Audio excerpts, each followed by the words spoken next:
რეკლამა მალე გაიარა და იმედის დილად აგიბრუნდათ პირდაპირ ეთერში. როგორ იქნია წინა საახალწლო განწყობას გრიგოლ რობაქიძის სახელობის უნივერსიტეტში? ნახოთ ნინო შავერდაშვილის რეპორტაჟი. გრიგოლ რობაქიძის სახელობის უნივერსიტეტმა არც ამჯერად უღალატა ტრადიციას და საახალწლოდ საინტერესო პროექტები შესთავაზა მომავალ აბიტურიენტებს.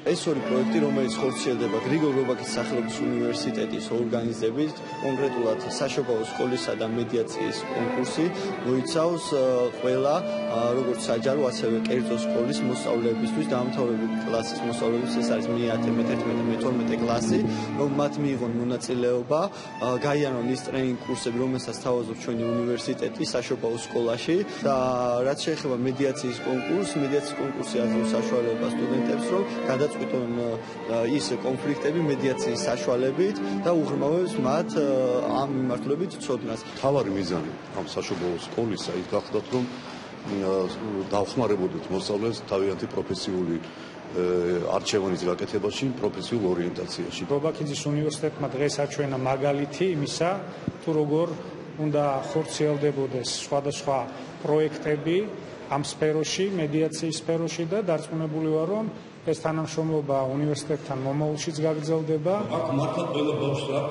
28 დეკემბერს უნივერსიტეტმა საშობაო სკოლისა და მედიაციის პროექტის მონაწილეები დიპლომებითა და პრიზებით დააჯილდოვა. ხონდა ჩემს სკოლას პატივი მიიღო მონაწილეობა საშობაო სკოლაში. ჩვენი სკოლიდან საკმაოდ დიდი რაოდენობით მოსწავლეები იყვნენ წარმოდგენილები, მივიღეს პრიზები. ნაწილმა მიიღო 30%-იანი დაფინანსება, ნაწილმა მიიღო 50%-იანი, ნაწილმა 100%-იანი დაფინანსება. ეს არის ძალიან დიდი წინგადადგმული ნაბიჯი, მხარდაჭერა მოსწავლეების, სტუდენტების, მომავალში სტუდენტების, რომლებიც გადაწყვიტავენ თავისი სწავლა განაგრძონ ამ სასწავლებელში. მე ვიპოვე 100%-იანი გრანტი ამ უნივერსიტეტში სასწავლებლად და ნამდვილად ძალიან მიხარია და გახარებული ხდები ახალ წელს.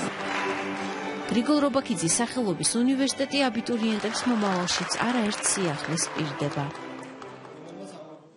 არ იქნება ვფიქრობ ცუდი, თუ წინა საახალწლოს სხვა უნივერსიტეტებიც დაამყარებენ მსგავს ტრადიციას.